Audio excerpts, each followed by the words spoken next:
Il y a un décalage entre des propos convenus, les politiques sont nuls, ils s'en mettent plein les poches, ils sont insupportables, ils nous mentent.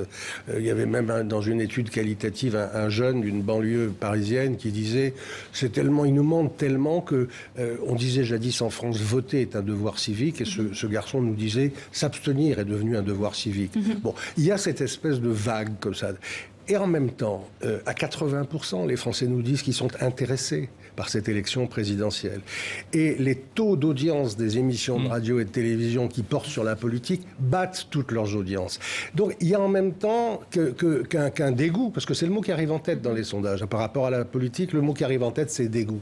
Il y a ce dégoût, mais il y a aussi cet intérêt pour la politique qui est un des plus forts mesurés en Europe. Donc n'allons pas trop vite.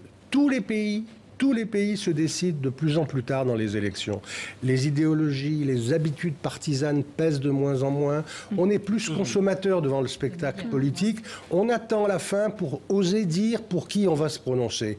Mais souvent, on le sait. Ce sont très souvent de faux indécis.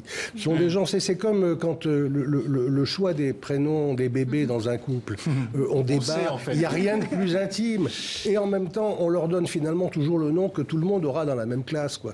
Donc, attention à cette fausse indécision. Il y a en même temps un vrai intérêt qui est en train de se structurer.